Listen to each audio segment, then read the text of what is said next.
how's it going, guys? Welcome to my Rockdrake guide. Firstly, we're going to start with the Mulligan. I've broken it down into 4 tiers. So without further ado, let's look at the Mulligan guide. So at number 1 spot, we've got Burrowing Scarab, Siren, Untold Greed, and Rockdrake.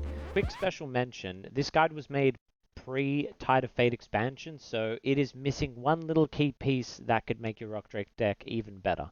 And that is the Deepwater Whelp. So imagine that up there in the S tier. Just 1. 2 is too much. The Deepwater Whelp is only good for drawing Rockdrake eggs. If you don't get the Deepwater Whelp early into the game, there's a higher chance you'll draw both eggs naturally before you even get the Whelp. Then the Whelp becomes a 1-mana do nothing in your deck, which no one wants. So if you run 2 of them, you double the odds of getting to that part of, we've already drawn both eggs, and I've got a 1-mana do nothing in my deck, so you only really want 1. It's the perfect number. Gives you something really proactive to do on turn 1 going first. Pretty much to simplify Mulligan so you can at least get one facet of the Rockdrake deck piloting underway and start doing it properly. These are what you're looking for. You're looking for Burrowing Scarab, Untold Greed, Rockdrake. Deepwater Whelp, I always keep Sirens though against like hyper aggro decks. I never keep Siren against Magic, that's the exception.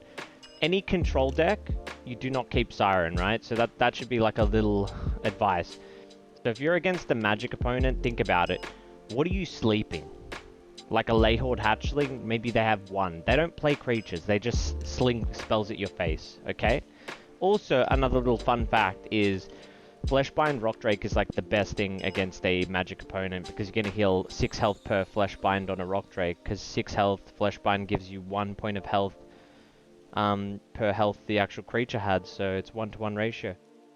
Anyways, after looking for Burrowing Scarab, Siren, Untold Greed, and sometimes the Rockdrake, obviously, Deepwater Whelp, and then you've got your tier 2 draw, you've got Wind Up Roller, costs 2 mana, just like the Burrowing Scarab, but it only draws you 1 card, so obviously it doesn't help you get to your Rockdrake with your 6 cards in hand, so it's not as good as Burrowing.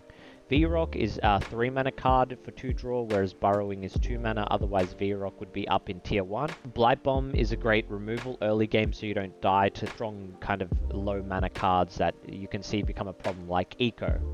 You don't want to have to deal with a 5-2 with protected every turn. Blight Bomb is very good for that. Now you've got tier 3, you've got your Ragnaroks, that's good for wiping the board early game, but you have to be mindful you don't end up killing yourself because you run out of health. You've got Sulfuric Rain, you can use that with a couple creatures on the board to draw more cards than you really should. Brimstone's a cheap way you can cycle and it's very inexpensive if you're looking for a substitute to Sulfuric Rain. You've got Writhing Spirit, that's another good substitute to Sulfuric and Ragnarok. I don't run either Brimstone or Writhing in my current list, but they are great budget substitutions, so I recommend trying them out first before you buy the expensive shit. So tier 4 is anything that's not stated above. If it's not specifically stated above, it's cards like Over the Line, Necronomics, Canopic Hoarder. They're not cards you want in your first 3 turns. They do nothing for you, they're not needed. Now for the most important part about Rockdrakes, the combos. So I've broken down the most like classic combos there are, but there are literally more combos in Rockdrakes than there is grains of sand on all the beaches combined. So this isn't the limit. The limit is your imagination, but this is just a guideline if you have no idea what you're doing, which is even myself. So the first one, if you just needed 8 damage to push lethal, very unlikely that's the case, but you just have to Anatep, reduce you over the line. It's going to cost you 6 HP. You have to be at 10 health, obviously, otherwise Bitter Endings will not activate at all. This is the cost in health of all the combos. And you might be thinking, if you need 10 health to do some of these combos, just a Bitter Ending, how can it cost 10 health? How am I meant to survive? That's where cards like Ceres come in handy. Ceres can heal up to 9 health. So, Ceres can heal any amount, but the issue with Ceres is it gets cheaper the lower your health is. So at 4 HP, Ceres costs 0 mana.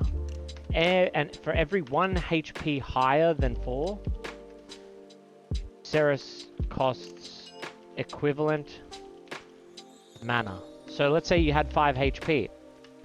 That means Ceres would cost 1 mana. So that actually happens a lot of the time. So you need a couple extra mana to play Ceres. It's really hard to figure out, but once you've started doing the combo a couple times, you'll get it. So here it is, Anatep OTL, 8 damage.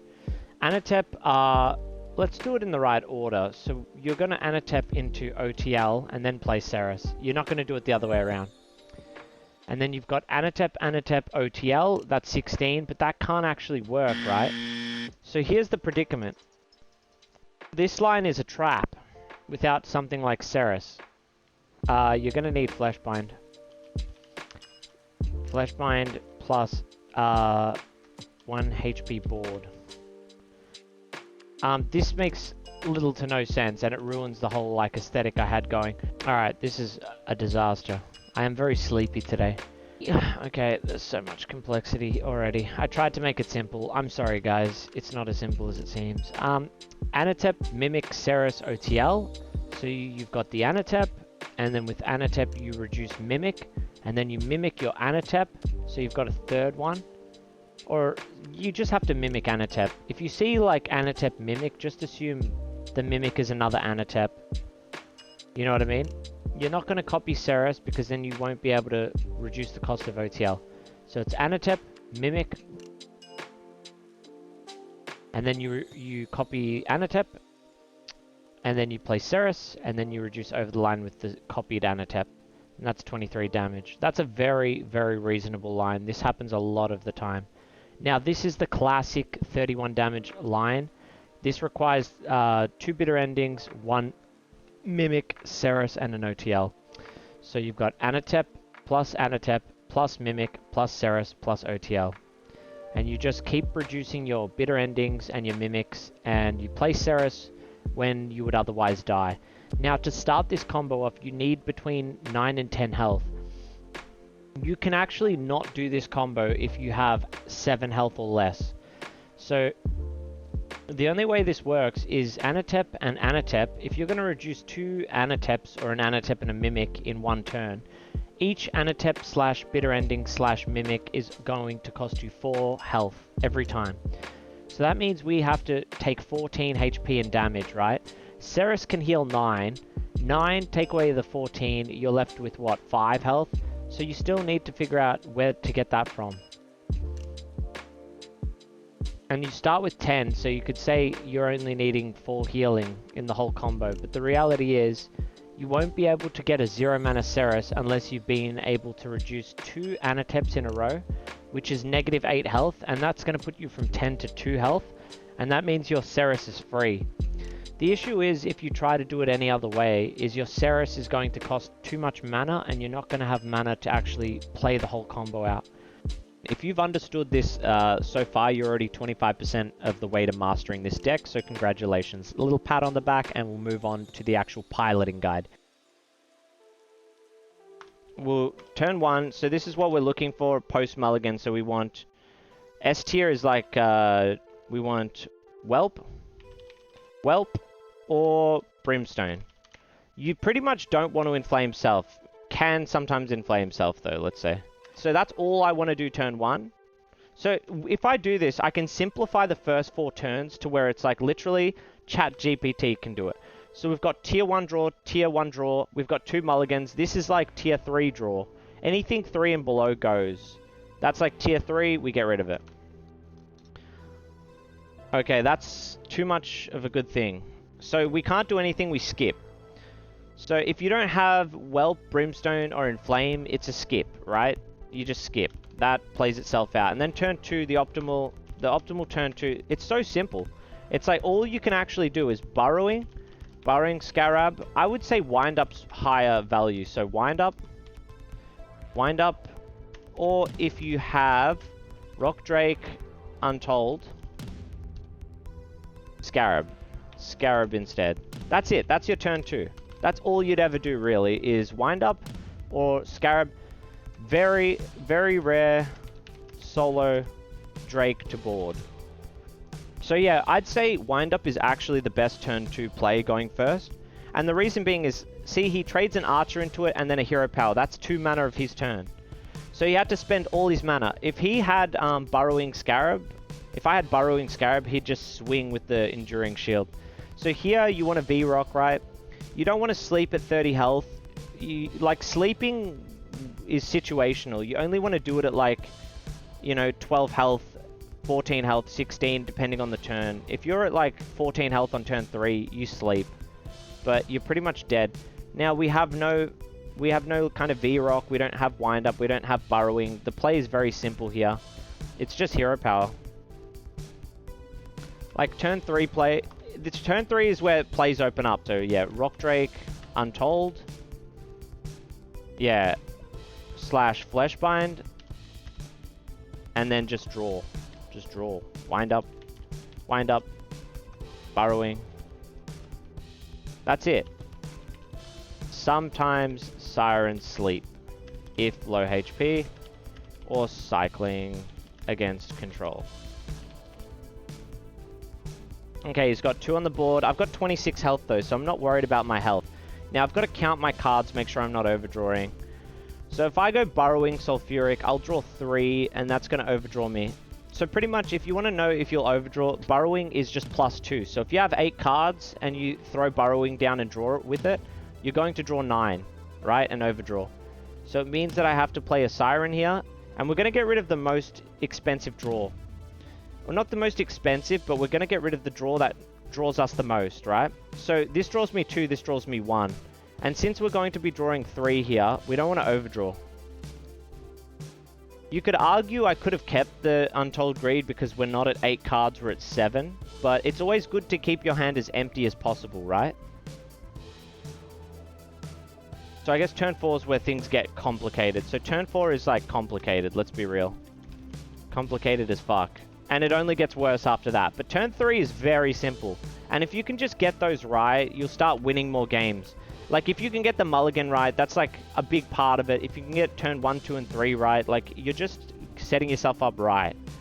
So it's like, a little disclaimer is like, yeah, Siren or Sulfuric first, empty your hand if you have 9 cards. Otherwise, keep drawing and Rockdraking, or sleep if low HP, or draw to sleep. So now we're at the part where we have 9 cards in hand, so we're looking to empty our hand more than anything. Now, I'm going to be a bit cheeky. I could get rid of Untold to guarantee that I don't overdraw, but Siren guarantees I don't overdraw. Once I Siren, it's like -2, so you go from 9 cards to 7, right? So I can't overdraw even if I draw 2 here, I'll just go to 8. So you want to play around having 8 cards at all times, so that's a little pro tip. Play around drawing as much as humanly possible without overdrawing. So that's kind of like the main goal. That's like, that could go anywhere, but that's like the little disclaimer. We want to draw as much as possible, but not overdraw. And Sulfuric can be great to like stop yourself overdrawing. So we've slept the board, which means we can do some naughty things. Because it's turn 5 and I want to cycle through my deck, I'm going to do something naughty. This is a bit of a waste though. If I Canopic, I only have 1 more sleep turn left to find lethal. I can guarantee that I draw 2 more cards. I have all the combo pieces minus over the line, so I can afford it. It is greedy though, but it's fine for me. I have a second Necronomics, it should be okay. So now we have 5 cards in hand. We can draw 2 here and sleep again. It's okay. This is a bit of a greedy play. I wouldn't recommend it, but we got away with it. Actually, that was a big misplay. Don't do what I'm doing. Don't try this at home. Because now I can only sleep once more, and then I'm forced to find lethal. I also have too much health. So now I need Necronomics and Canopic, whereas I would have had an extra turn to find it otherwise. I'm putting myself in like a bad spot for no reason.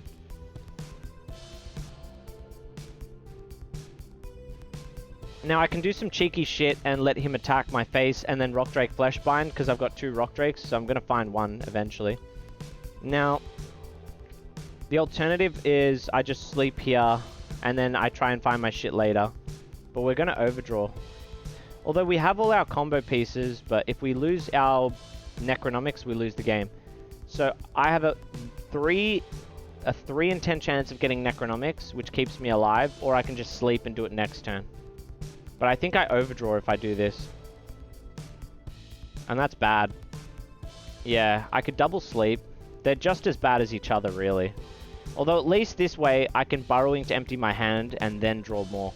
But see, that Canopic play earlier lost me the game. If I had one extra turn, we guarantee we can draw through all 10 cards. Now I'm just playing greedy. I also have too much health. We have double Rockdrake somewhere in this deck still, which is horrible. He's still at 30 health. This is what happens when you draw the combo before the Rockdrake eggs. There's 2 eggs that will brick me eventually in this deck, or we get Necronomics and can win. He also needs to woodcutter my face. He's playing so smart by not attacking my face. I mean, I kept him asleep, but he could still Blade of Sticks. At least some of the shit dies, but this is bad. So realistically, we're not going to be able to sleep the board or find our Necronomics and get down to the health range. Our next best thing is to just heal up here and cut our losses. But we played this so badly. There's Brimstone, that would have helped. So he can do how much? 8, 11, 12 damage and 13. So if I swing here, he can only do, yeah, 8, 11, 12. So 12, that puts me at 12 health, sorry. And then this puts me at 10, right? So that's almost perfect. 7 cards left, Necronomic somewhere. We should be able to combo next turn. We didn't really need to Brimstone there because if he woodcuts, he puts me too low and then things become super complicated. So in general, you probably don't... Actually, yeah, that was another misplay. So we have the full combo, which means we can Brimstone ourselves on our turn, which guarantees we get to the health range we want.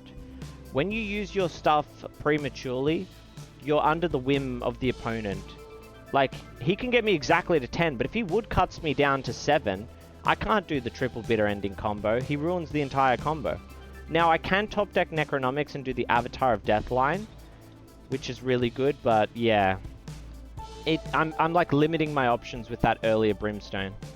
Something that might not seem like a big deal now is because of the complicated health/mana math of Rockdrakes. Okay, I don't know why he's trading my board, but I like it. So yeah. Oh, he might not even attack. That's really weird if he doesn't attack, though. I'm surprised he doesn't trade this out, yeah. But it's weird that he's not attacking face. I must be honest, this isn't a normal player. Yeah, I was going to say, a lot of the times you don't need pull the strings because your opponent will help you. So that's awkward. He put me at 11. So there are really cool things you can do here. If I Necronomics to lower my health bar, I ruin my game. There's only one line on 6 you can do with the coin that saves you. If you know you've got the full combo, don't even risk it. Mill. It doesn't matter. You got the full combo. Oh no, Inflame Self. So if I drew 2 cards, I could have guaranteed I can get to 9 health. But if I know that I've got the full combo, why do I need to risk it, right? I could have counted through all my cards and been like, yeah, I can draw this card 1 in 3 times. But it's like, no, I can just guarantee hero power, coin, and then I can do the full combo. So 10 and 9 health is kind of the perfect range for this combo. If you're below 9 health, you can't do the triple Anatep line without healing 1 health in the process. Because this is what happens. You don't want to Ceres now because 1, you can't afford it. It costs 5. You know, it costs 1 mana. Yeah, so this is the only way to really do it. 9 health and 10 health. Ceres will either cost like 0 or 2 mana when you're trying to do this cheeky version. Alright, cool. And that's it. See, just by guaranteeing with the hero power, we're able to get lethal. We didn't have to do any crazy tricks with Necronomics and weird combo lines. We just guarantee it. And thank you. That's another part of it. You don't want to waste the coin. You never want to waste your mana coin unless you have to.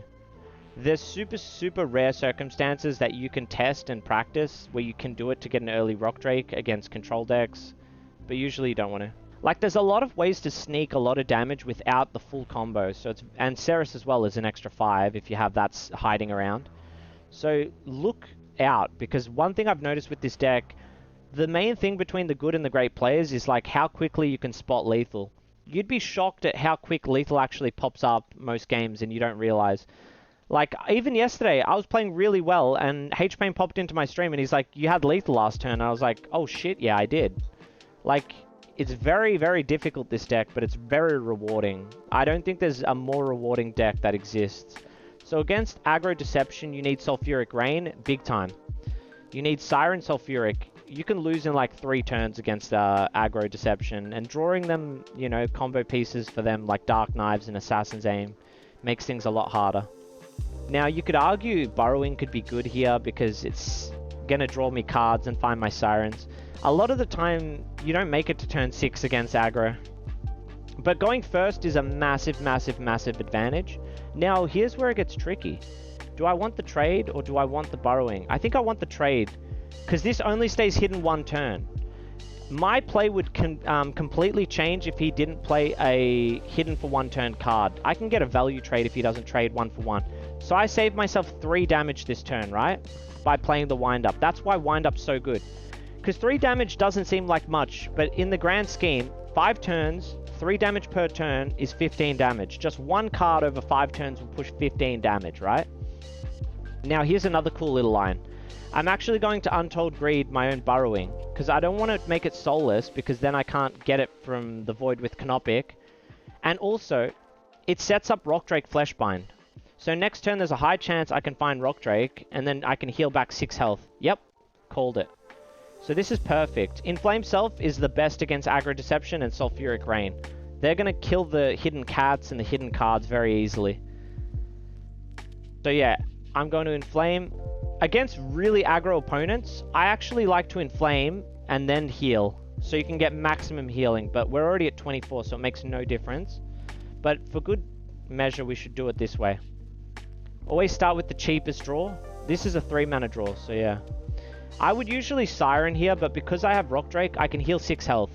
And it saves me an extra sleep turn, right?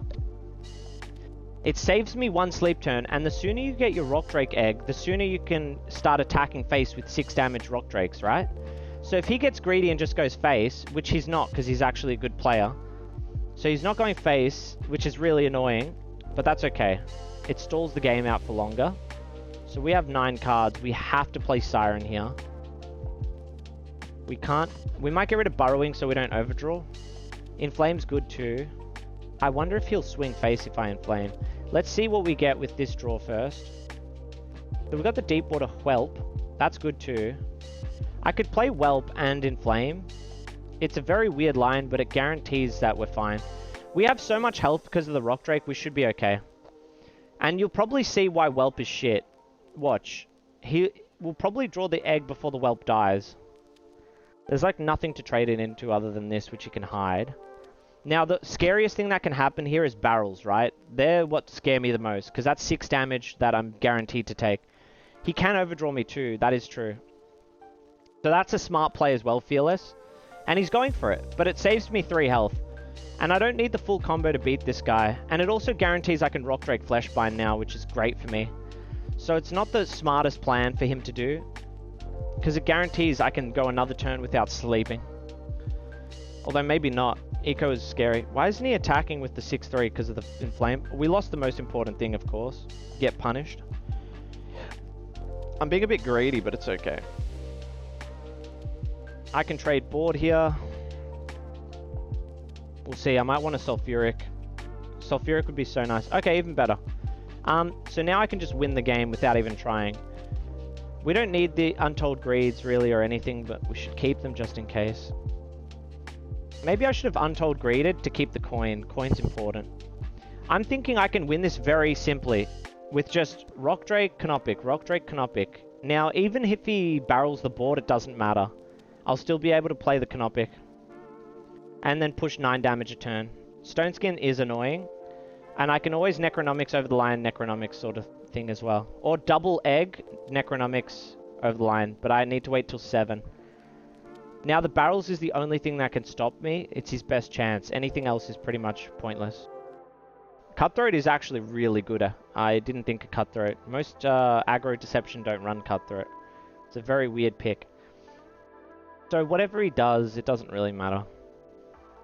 He'd want to get rid of Canopic, believe it or not. Because I only have 2 more sleep turns, right?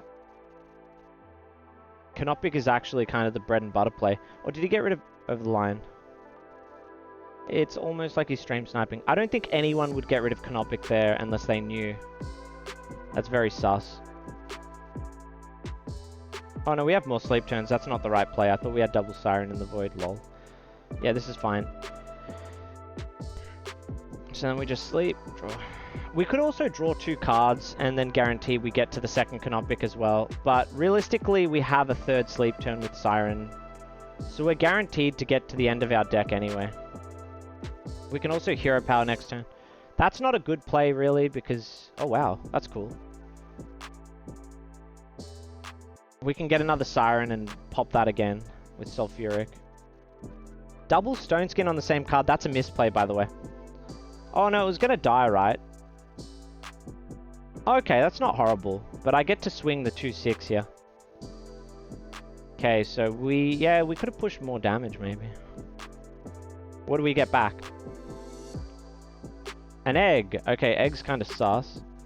Now, we have to Siren Sleep. What's something we don't care about? We can Hero Power first. This also helps a lot. Ooh. We can't double Sulfuric, sadly. We only need 1 Sulfuric here. The only downside... Oh, double Sulfuric could have been cool. Yeah, you know what? Maybe double was the way, but we draw 8. Oh, it doesn't matter. We only have 4 cards left, but that means we're overdrawing Canopic. He's the last card in the deck, right? If we draw 1, 2, 3, 4... I could Necro to avoid that, but then I can't double over the line. Or did I get rid of over the line earlier? See, if he does barrels now, it's very annoying, right? Barrels would be... Oh, if I did double Sulfuric, we lose the Rockdrake, and that's bad, because that's 6 damage face. If he doesn't have, like, a Feral Shapeshifter, he has to swing face and take 6. So, yeah, we don't want to do that. Now we have 2 cards left. We're guaranteed to just Brimstone into Canopic, and then we can play Canopic. I don't think we can Necro over the line, though. Oh, we would have had a fresh 6/5 Rockdrake instead of a 6/1, I guess. That would have been the difference. It's alright. He doesn't have the barrels, which is the annoying one.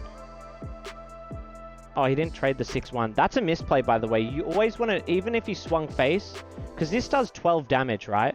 So instead of taking 12, he took more. So it is a big misplay not doing it that way. So then we just do that. Oh, we have double Necro. This is lethal. Yeah, so now we can do 14. Wait, is that lethal? Oh, it is. I don't need to do the Canopic. That's a bait. I just need to do the Anatep, right? One's 8, one's 8. One sets up Ceres, yeah. So we have double Necronomics last, which is a bit weird, but if he... Think about this. If he traded in, he'd be on 16 health, but now I can do an extra 6 because he left it on the board. So he did misplay by leaving it. Yeah, I guess I could do that and summon a... Go an extra 6 damage and then just do 1. Or I could do 1, 2, 3, 4. Yeah, no, it's probably better to do that. Oh, yeah.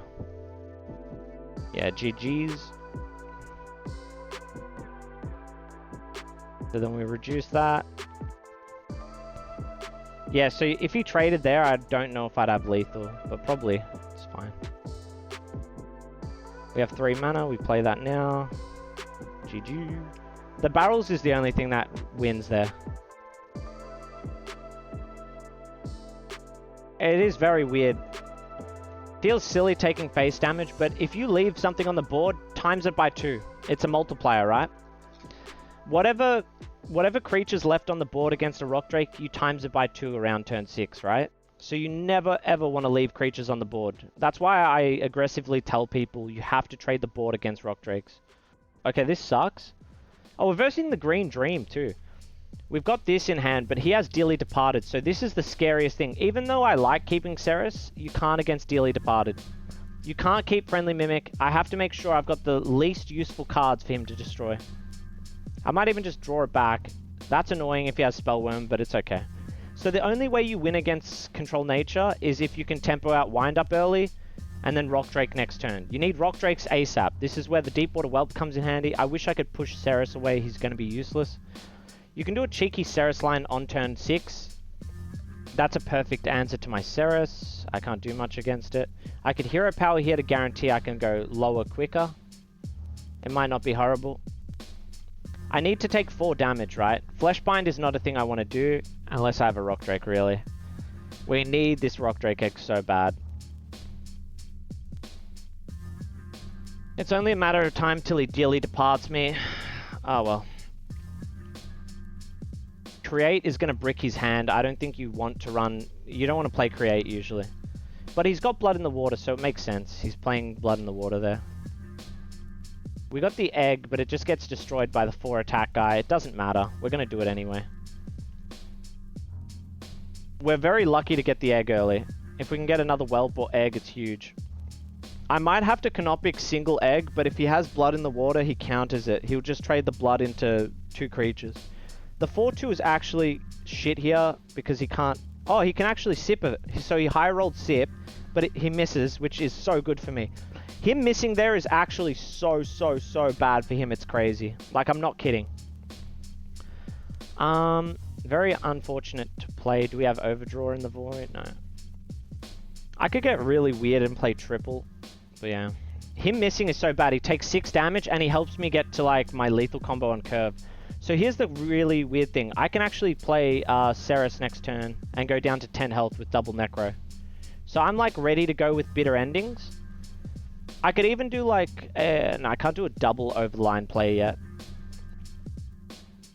If he misses again, it's GG. Oh shit. That's just bad luck. He's really... He can Blood in the Water that. Yeah, that's good. So it's not bad luck. He wanted that.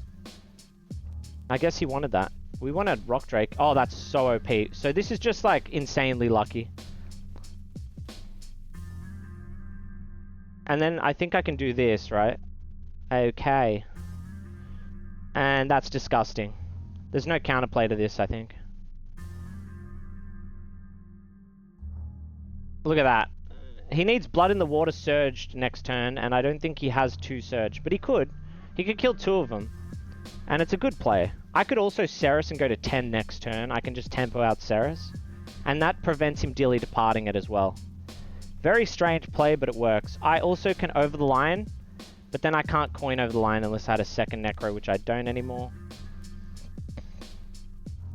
He can Winter's Bounty, but I've got 20 damage on the board exactly, right? I've got 18 plus 2 is 20, and then that's times 2 is 40. So if he has Winter's Bounty, he's GG'd. But if he does nothing, he's GG'd. He can't destroy any... It has to be a Winter's or a Blood in the Water here. That's the only play. He can coin Bounty... Yeah, he's got a pip here. What do you mean? Oh, you can't see it. Sorry, guys. What the fuck? Was that blocking it? Oh my god, that's such a bad place for score. I mean, you have to Bounty here, right? You're limited with nature. He either has Blood in the Water Compost Charm, which is the only line, or he has Winter's Bounty and GG. If we want to push extra damage, we can Brimstone and over the line, but yeah, it's GG. I don't need to get toxic. We like Yatesy. Vertolka. So there's 2 types of deception. We always take sacrifice. Now, he's got the wrong hero power for aggro deception, so I'm thinking this guy could be control, or he's just a weird version of aggro. So Sulfuric Rain's really good against deception if they have hidden creatures. Now, I could deck snipe him, but if I'm not going to, this hand's good. Keeping Wind Up Roller guarantees I have a good turn 2. I have something to play, something to draw, and I've only got 2 Mulligan charges left. The next best option would be something like Burrowing Scarab, or it would be like a Rockdrake Egg. It's honestly, Wind Up almost makes tier 1 draw a lot of the time going second. Because it's the strongest turn 2 you can have, and if you're going second with a coin, you know, 3 coins, it's actually your strongest turn. So this looks like Mayday with the wrong hero power. Now we can overdraw the fuck out of him. So because we have Sulfuric and he's gone 3 wide on turn 1, this is kind of activating a new line in my head. I don't mind taking a bit of damage early because I can Rockdrake heal. I'm actually going to try and find my second Sulfuric without creating a board. I can punish him going 3 wide extremely hard. So I'm going to try and punish him for going wide. This could backfire, but this line is very intricate but very powerful. I might even wind up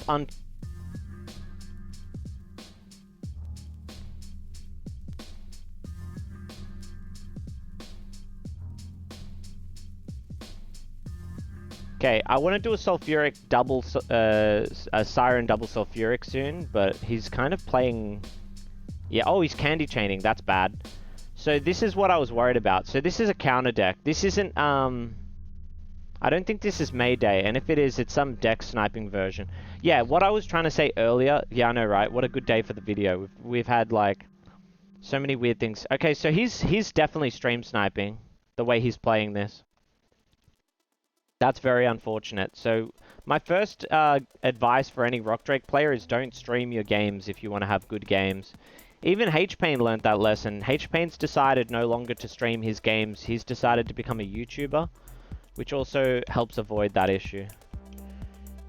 That's annoying. I don't want to overdraw, don't want to underdraw, right? Could do a Fleshbind Rockdrake line, but he'll just either pop it back in my hand or hunting trap it.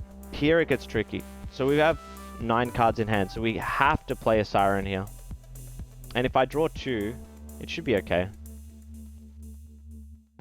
It's hard deciding what to get rid of. I usually get rid of the most expensive draw mechanics, so that's Wind Up here. That's a little rule of thumb to make your life easier, so that's going to be 8, perfect. But yeah, our little play didn't work, but he's playing the wrong deck. Now, this is a very interesting matchup. So Candy Chains mills cards in your hand, so the trick to play around this is if you have 9 cards in hand, it can't mill any of your cards. So if you have the whole Rockdrake combo, don't empty your hand unless you need to for, you know, the purpose of getting lethal or surviving, right? Keeping the board asleep. But most times, try and actually just not play anything, believe it or not. I don't think he even swung face. Now he's got Warded Creatures. I've never seen a deck more centered around countering Rockdrakes in my life. So we have 1 Bitter Endings, we need the other Bitter and a Mimic and a Ceres. And Ceres is our last card in the deck, so we have to draw through our deck. So I'm just going to have to bite the bullet and pray. Just hope for the best. So we've got double Bitter in our hand. Now it's getting dangerous. The reason it's getting dangerous is because we're running out of shit cards for... Yeah, I guess we just have to skip turn. I don't want to cycle. I don't want to mill my hand. I just have to skip. Now the Rockdrake Fleshbind, it's a dangerous line. And it's dangerous for the weirdest reason. It actually gives you too much health.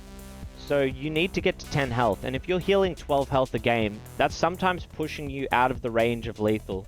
Lethal being 10 health with triple Bitter Endings. So a lot of the times, I might even just forego a Rockdrake Fleshbind because I know next turn I can push lethal. It's actually a bait. And sometimes having Fleshbind, when you have 10 health or less, can help you pull out some really cool Bitter Endings combos. So I'm worried because I can't sleep the Warded Creatures, but at the same time, I need to lose health, so he's actually doing me a favor by attacking my face. There comes the Hunting Trap, we all saw that coming. I called that like 2 turns ago. Cutthroat is annoying as fuck. If he gets rid of Bitter Endings, he guarantees I can't lethal for a long, long time. If I had double Rockdrake Egg, I might go Canopic Double Egg here and try just win with Rockdrakes. Against Candy Chain, you need to push face damage with Rockdrakes. It's very unlikely you'll get your full Bitter Ending combo. He's got 3 candies in my deck, or whatever you want to call them. I haven't drawn a single one, so I have a 3 in 16 chance of losing some of these cards. So 3 in 16 chance of drawing the Candy Chain, and then a like 3 in 8 chance of losing something valuable. The only card I can afford to lose that is a combo piece is an Over the Line. I have 2 of them. When you're versing Candy Chains, you never want to Siren Over the Line because you don't know if they'll Candy Chains your only Over the Line.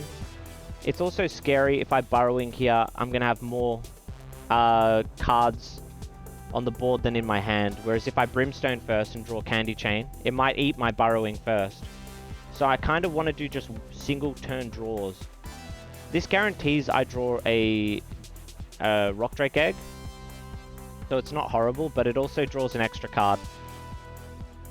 Hopefully we drew the egg first, but it draws the egg last. I didn't know that. I'm kind of too scared to play the Burrowing because I have to pop it, and it's going to empty my hand of Candy Chain targets. How have we not drawn Candy Chains yet? This is kind of scary. Maybe I just end my turn here. So I'm not even going to Inflame Self, because I'm thinking about this. As long as I'm not milling, if I Inflame Self, I only technically have 7 cards in hand instead of 8. So then it's a 1 in 7 Candy Chains hits my combo piece, right? Whereas if I Inflame Self, yeah, 1 in 7. But if I don't, I draw you know, 311 of my candy chains, and it might hit Inflame Self instead of Inflame Self not existing as an option. Now, the other side of the argument is if I did Inflame Self and he swings face, it guarantees it kills both of those Reflection Elementalists. Him healing me here is actually good. So he's doing a very, it's just kind of 10 IQ play. He's not really thinking about what he's doing, he's just playing a counter deck. He doesn't actually understand how it works. So he's healing me up and then attacking my face, then healing me up. So he's bringing me down, but also keeping me healthy. So he's doing like the best of both worlds, which counters itself out, really. Now this is a smart play though, putting the gift inside my void. But at the same time, gift is another card I can then candy chain, right? So now I can use his gift as a candy chain card to protect my other cards, right? So it's kind of stupid. Candy chain and gift play against each other. And it also makes no sense going face and healing me as well, so whatever. He did get 5 spells in my deck, so 5 out of 13 cards are junk. And we know Ceres is the last card, so we can't actually mill Ceres, so cutthroating Ceres is dumb, in a way. A really funny way of winning is you can bounce everything that's important. You keep all the important stuff in hand, and you bounce all the unimportant stuff, which means that I'm forced to draw harder, and then I'm forced to mill important stuff. So now we have 9 cards, so Inflame Self makes more sense to do it now. We need Ceres, which is the last card in our deck. We are going to mill. You know what I could actually do? I'm not kidding. If I get Mimic soon, I don't actually need to draw any more cards. I could literally just sit on a full stack of cards until the final draw, which is Ceres, right? And then I guarantee I don't overdraw. I am going to have to grab a candy chain soon. So Necronomics is horrible for me. I don't want to draw, but I have to throw out something. I could just Canopic, I guess. And then do something weird like... Keeping it asleep's pointless. But it's like that or Deep Water. Both do nothing. I've already got both my eggs. So now I'm just developing a board. He can Toast to Piece me. But yeah, Mimic is the only card we are looking for. And we have 3... No, we have 5 candy chains in the deck we have not drawn. When it rains, it pours. I promise you, it might actually be smarter to just keep 9 cards in my hand and then just draw a candy chains or something. Because the second one candy chain enters my deck, it'll literally be one after the other, but I don't think I can avoid that really. The smartest thing he can do is put damage on the board so I can't just like skip turns with 9 cards in hand. Trading the board is extremely intelligent. We don't actually need to go the triple line. We just need Ceres. So we can do 1 Avatar of Death, 1 Anatep. And that's going to be 25 damage, plus the Ceres is 5 damage. So we're only missing 5 damage realistically. If we could Untold Greed this Rockdrake, we could push lethal. But we need Ceres healing or Fleshbind, right? So we either need Fleshbind or Ceres, and we've used probably both Fleshbinds, yeah. So that's why Fleshbind's super important. Here comes the candy chain, almost, you know, we have a 5 in 11 chance of candy chain because Ceres is our last card, so we're guaranteed a 5 in 11 chance to get this candy chain. And once we get one, it's just going to keep drawing, I can tell. And if I lose 5 cards of this hand, I'm guaranteed to lose the game probably. I doubt Bitter Endings will, both these will dodge every candy chain. But I don't know if I should just allow myself to overdraw. I can't see a line where we win doing that either. Now, maybe I just have to force the Anateps out and empty my hand and go down to 0 cards. Yeah, this is where it gets really weird.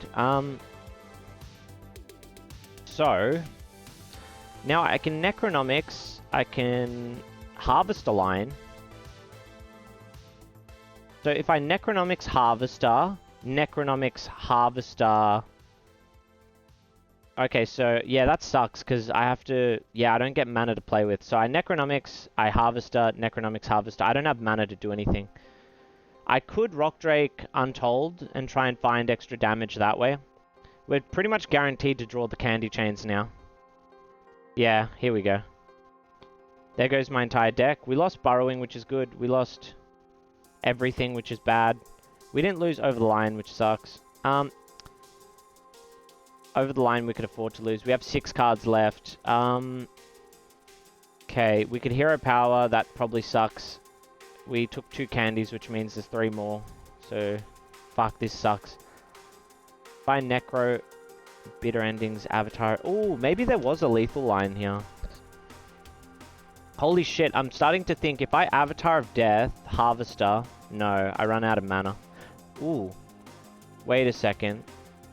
Maybe I can reduce 1 and that puts me at 4. No, I can't do that. That sucks. I don't know what to do other than skip. Yeah, this is just a bad matchup. It's pretty much like as bad as it gets. All we needed was a Ceres 3 turns ago, so not having that is pretty shit. Okay, 11 health is very awkward for me because I can't... I could have done a double Bitter Endings, double Over the Line play if I had 9 health or 10, right? And that's amazing with Ceres, but we don't have that.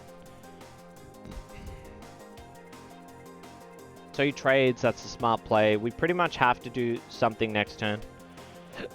Okay, this is a weird line. So if we would have... Oh no, we need Ceres still. So we'd have to draw to Ceres, which would mean Candy Chains and our 1-drop guy that does nothing. Is there a lethal line here though, without healing? Probably not. I'd imagine the line is like Harvest to Necronomics and then Anatep or some shit. That probably wouldn't work anyway. Yeah, that would not work. So I don't even think there's a way to win.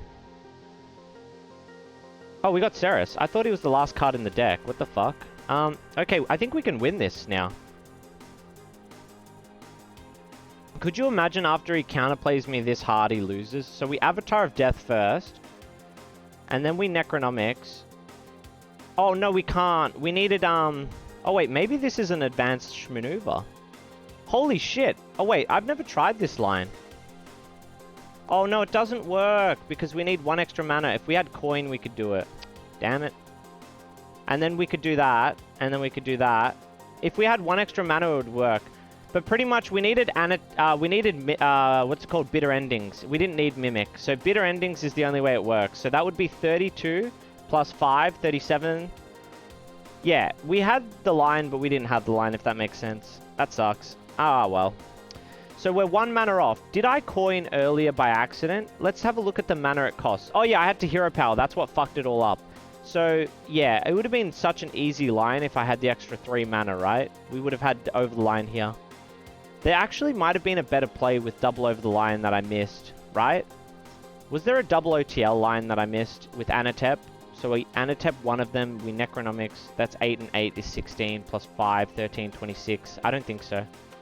There might have been a lethal line here, but too tricky. The Candy Chains just makes it so difficult. If you guys enjoyed the video, please like and subscribe. It helps a ton.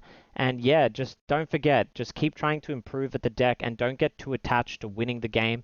Just like last game, it was so close, but we didn't get there. It's just a super complex deck. If you get too attached to winning, you might give up quickly.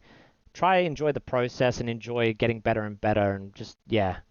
Deck's really hard. You're not going to pick it up and, yeah, you're not going to be like 77% win rate like Sam Bam after day 1. Like this deck, I played it for 4 years and I'm still fucking averaging like 55, 60%, but it's super fun and it's super rewarding. So yeah, thank you guys for watching once again. Let me know in the description below if you want me to do any other decks. It'd be a lot easier for me and hopefully super useful to you guys. So yeah, take care. Thank you for watching. Bye. Thank you guys for watching. I already did an outro, so I don't think I should do a second outro. This should just be the middle bit, right? We already did an outro. We should do 2. It's weird that I've changed shirts 3 times during this one fucking video, but that's just me working on fucking vlog time. I don't know what you'd call it. Alright, anyways, peace guys. Bye. Thank you, Ploki.